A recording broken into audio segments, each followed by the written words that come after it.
दोस्तों, पाकिस्तान में इस वक्त महंगाई 47% से ऊपर जा चुकी है। इतनी ज्यादा महंगाई की वजह से सरमायाकार बड़े परेशान हैं कि वो किसी ऐसी जगह पर अपने पैसे ना लगा बैठे जहां उन्हें नुकसान उठाना पड़े, उनका पैसा डूब जाए। स्टेट बैंक की रिपोर्ट और ताजा तरीन मार्केट सर्वे के मुताबिक 4 कारोबार डूबने वाले हैं, डूबते जा रहे हैं। इनमें भूल कर भी इन्वेस्टमेंट ना करना, और अगर की हुई है तो अपनी इन्वेस्टमेंट को जल्द से जल्द सेव कर लें। ऐसा ना हो कि आपकी सारी रकम डूब जाए। तो सबसे पहला कारोबार जहां पर आपको इस वक्त इन्वेस्टमेंट बिल्कुल नहीं करनी चाहिए, वो है गाड़ियों का कारोबार। पाकिस्तान में पिछले 1 से 1.5 साल में ऑटोमोबाइल इंडस्ट्री में बहुत तबाही आई है, इतनी तबाही कि जो शायद ही कभी आई हो। इस वक्त पाकिस्तान में गाड़ियों पर इन्वेस्टमेंट करना सबसे बड़ी बेवकूफ़ी है। जो बंदा भी इस वक्त गाड़ियों पर इन्वेस्ट करेगा वो सबसे ज्यादा नुकसान में जाएगा। गाड़ियों की कीमतें, प्राइसेस इस वक्त बहुत ज्यादा हैं और उसकी बुनियादी वजह डॉलर की किल्लत है और सप्लाई और डिमांड है।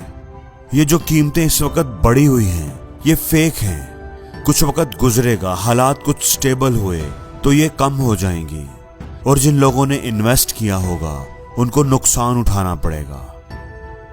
दूसरा कारोबार है real estate files. State bank की रिपोर्ट के मुताबिक रियल एस्टेट एक ऐसा कारोबार है पाकिस्तान में जिसकी फाइल्स में लोगों ने बेशुमार पैसा लगा लिया है। इन्वेस्टमेंट की एक अच्छी अपॉर्चुनिटी होने की वजह से 2022 में लोगों ने बेतहाशा पैसा इसमें इन्वेस्ट कर दिया है। 2021 से 2022 तक 2 खरब रुपए का नुकसान हुआ है, जिसमें छोटे सरमायाकारों से लेकर बड़े बड़े सरमायाकारों के पैसे शामिल हैं। मुल्क में चौंके इन्फ्लेशन रेट बहुत ज्यादा हो गया है। हुकूमत ने महंगाई बहुत ज्यादा कर दी है। अब रियल एस्टेट सोसाइटीज के जो मालकान होते हैं वो बड़े पावरफुल होते हैं, माफियाज होते हैं, उनके पार्लियामेंट तक कनेक्शंस होते हैं। कंस्ट्रक्शन मटेरियल महंगा होने की वजह से वो फ्रॉड कर जाते हैं, वो लोगों को बेवकूफ बनाते हैं। प्रॉपर्टी डीलर्स के फ्रॉड की वजह से, इन लोगों की बेहिसी की वजह से रियल एस्टेट बिजनेस फ्रीज हो चुका है और ये डूबता जा रहा है। तीसरा कारोबार जो कि डूब रहा है और डूब जाएगा, जिसमें भूल कर भी इन्वेस्टमेंट नहीं करनी चाहिए, वो है टेक्सटाइल का बिजनेस। टेक्सटाइल के बिजनेस की वजह से पाकिस्तान में 50 लाख लोग बेरोजगार हुए हैं। हुकूमत की बनाई हुई पॉलिसीज की वजह से जो हमारे मुल्क में डॉलर की शॉर्टेज हो चुकी है, उसकी वजह से ये हो रहा है। बैरून मुल्क से आए हुए खाम माल के जहाज बंदरगाहों पर खड़े हैं, लेकिन गवर्नमेंट ने चौके एलसीज बंद की हुई हैं। उसकी वजह से रॉ मटेरियल हासिल करना मुश्किल हो चुका है। याद रहे कि टेक्सटाइल बिजनेस हमारे मुल्क का बैकबोन बिजनेस है।